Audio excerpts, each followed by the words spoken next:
actually touch it. I feel inappropriate. You can do it. It's okay, we can do it. Yep, there we go. And then like the alcohol comes out. Yeah, you pour the alcohol up here, it comes down right into Mikey's mouth. Okay. Hello, I'm Sean Baker, writer and director of Anora. And I'm Mikey Madison, and I play Annie. And this is Notes on a Scene. No fucking way. Yes, fucking way. I fucking Girl. So we're watching the New Year's Eve party scene. Get insane inside. There's an elevator. Oh my God. This is actually the first scene that I shot with Luna, but we already had created a friendship before then, so we were able to improvise. Never seen anything like tits off? No, your tits look amazing. They look perfect. Wait, are my tits off? No. We shot this in the winter, so these two were scantily clad and freezing. Absolutely freezing, shooting this moment. Yes, but coats don't go with the outfits. No. Now that we're inside here, the audience is seeing the mansion through Luna's eyes at this moment. This was a real home, a real mansion in Mill Basin. I wanted the biggest, most luxurious mansion in the area. And so I did a little bit of Google Earth searching, and I found it, and I sent it to my incredible location manager, Ross Broder. The family that was living there was so wonderful to allow us to shoot this film there. We spent approximately 3 weeks at the mansion. But I really like this close-up of Luna because she's taking it all in, and it's quite a spectacle. And it's nice to see Annie's excitement as well, because you can kind of see that intrigue and excitement building. Yeah. And she gets to show her best friend. Exactly. Bro. With movies, sometimes you don't have any music playing, and the actors have to scream as if there is music, but we wanted this to seem like a real party. So we had a DJ blasting music. We had approximately 50 extras that were crowding in front of the camera to make it look even bigger. Hey, what's up? Hi. Here, we're presenting Mark in a Great Gatsby sort of way, Lulu, this is Yvonne. playing it very big in a great way. Очень приятно. And every time Mark was bringing the same amount of energy, if not even more, he really had to be, I don't know, like the Energizer Bunny in these scenes, and sort of like he was the one that was guiding everyone's sort of frenetic He is the energy. center of the party. Yeah. He is the Great Gatsby. I am so excited that you are here, and let's go drink. Yep. So we're about to go over to the ice sculpture. Get some drink. Hell yeah. Yeah, right here. There Yes. you go. I'm not gonna do it. I don't want to actually touch it. I feel inappropriate. You can do it. It's okay, we can do it. Yep, there we go. And then like the alcohol comes out. Yeah, you pour the alcohol up here, it comes down right into Mikey's mouth. Okay. Are you ready? And Annie? Now, our wonderful production designer, Stephen Phelps, showed me this and was like, would this be appropriate at Yvonne's party? And I was like, hell yeah. Yo, это ускорение. Now we're introducing some of Yvonne's friends, played by these three wonderful actors, Lad, Anton, and Maria. It's sort of setting up the relationship. It's also showing, I think, the first instance of sort of a perhaps disrespect towards a sex worker that you'll see a lot of coming up later in the film. But just the fact that they're laughing about it and laughing about the situation.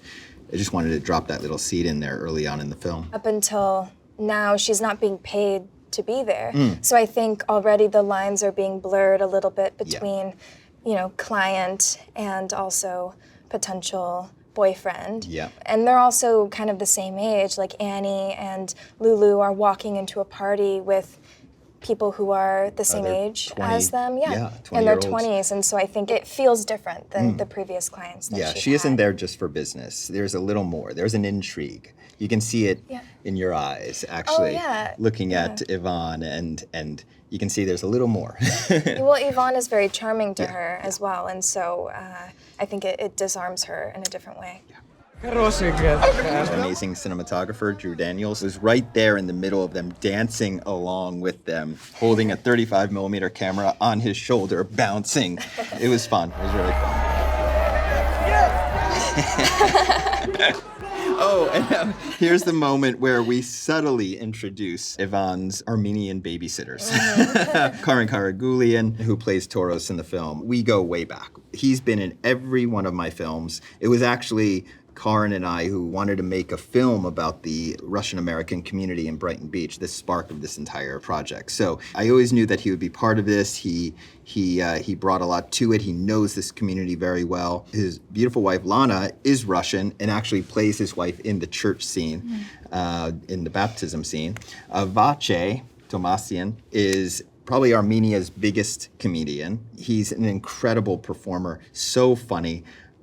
He came in a little late to this, meaning into the casting process, and I'm so happy we found him playing sort of the hired hands of the family there to just, to see that everything is under control on this night. And we didn't want to in any way draw a lot of attention to them because, well, they're part of the twist that comes later on in the film. So this was just a subtle reminder that it's not just Yvonne here. He's being babysat. And it's also great to see them so casual, like he's just on his phone texting. So clearly Yvonne has parties like these all the time, and this is nothing different to them. Exactly. And the first moment that we see Toros, he's reprimanding, he's scolding one of the kids, because he's always looking down at younger generations. Get down, this is not jungle gym. And these guys may come across as intimidating at first, but we always wanted to break those stereotypes. So we always wanted to humanize and show that everybody is just dealing with their own problems. Everybody is human. Vache might come across as a scary bear at first, but we know he's just truly a teddy bear, ultimately. Yeah, and at this point, I don't think Annie even clocks either of them. No. Or just sees them as one of the, 20 hired help that the family has. Yeah. None of this is registering to her, these two men. And hopefully it's not even registering that much to the audience. I wanted to be very subtle, 17, 16. This is one of my favorite shots in the entire film because just watch Mikey. Her performance is so beautiful here. It's so subtle. She's obviously very intrigued by Yvonne. So much so that when he enters the scene, she loses her place counting down. And it's really cute. It's really cute the way that she looks over to her friend, Lulu, for a second, and then back, and then regains her composure. 6, 5, 4. We did our countdown, how many times? Like 10 times? Yeah, probably. Yeah. Okay, so this shot that you paused on, this is very important. He's drinking water on New Year's Eve, and he can't toast because of it. Why? Well, maybe perhaps Garnick is at the current moment sober. Later on, he gets kicked in the face by Mikey and given drugs and then drinks. And so unfortunately, he obviously relapses. It's a very subtle thing there, but all of my actors brought so much into developing their characters. Vache and I spoke about the fact that this whole incident, this whole 48-hour period probably causes this character to unfortunately fall off the wagon. Annie, let go. Give me fireworks upstairs! This was just one night. I mean, this is an independent film. Not much money and time. So it's an extremely efficient night. Thanks to my wonderful producers and wonderful crew who just worked so fast. All these different setups. We had to shoot all of this within probably a 10-hour period of time at the most. I don't know how much the audience is picking that up, but obviously he's looking out that Toros and Garnick don't see what he's doing here. Кстати, вот такого кокосика в Москве просто нет. You looks great. Kind of pulls up, adjusts the top of Annie's dress, which is an interesting moment. Obviously, he's comfortable enough to touch her like that. He's taking liberties, He's taking liberties, but he's also covering her a little bit, which I think is something interesting. Yeah. You were right. Huh? You were right. This is banging. Yeah? Yeah. Having fun? Yes. Are you? There's a nice balance there. You're riding that line between this is just a casual social interaction and a little bit of business going on in there. Yeah, but you can also kind of see in her eyes how drawn in she is by Yvonne, curious, and I think also there's that sort of twinkle of something else happening. Yeah, me too, exactly that. I think the way that Mark played Yvonne was so earnest and charming. He's keeping us laughing in between takes as well. I mean, he's truly the class clown sometimes and kept us very entertained. He's also just such an incredibly sweet human. Was always looking out for you, looking out for his fellow actors. And with me, he really wanted to understand his character, the maturity level, the immaturity level, and always brought ideas to the table, always. Yeah. Я, кстати, хотел спросить. Ты сегодня ночью занята? Maybe. You know what's interesting about this moment is that we've seen her interacting with clients at the club earlier. That was the whole purpose of opening the film, with just showing the mechanics of the club and a night in the life of Annie and how she has to interact with clients. This is a little different. It is a different energy here. She's not hustling right now. Exactly. She's more relaxed. Yes. Yeah, and I think she was also hoping that he would say that as well. Ooh. I think she assumed that they would spend the night together. That's interesting. Okay. It's cool to hear that because I love to hear your interpretations of it. Что, блядь, maybe? Well, it's New Year's.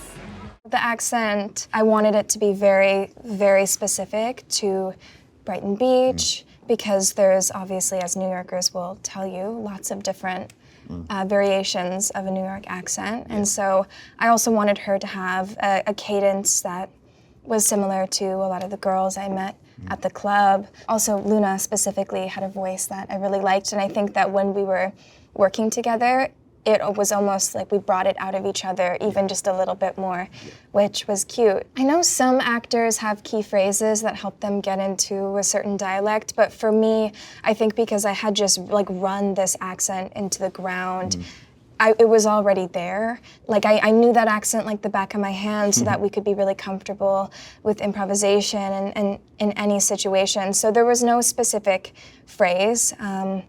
I think it was just it was there after a while. Yeah.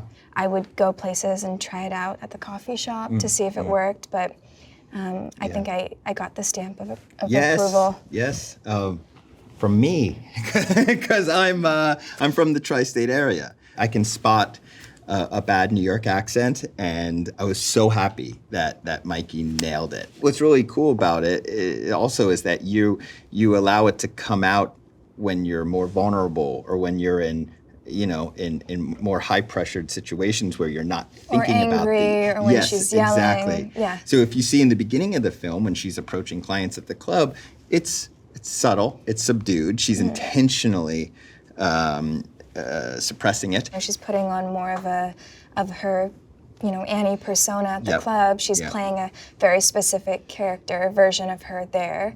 And I think that for each person she meets, there's a slightly different side of her that we get to see.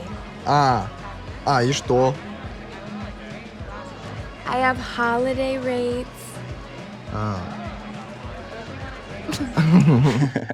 Cool. Okay, see, she is at this point hustling him a little bit, but it's a gentle hustle, I will say.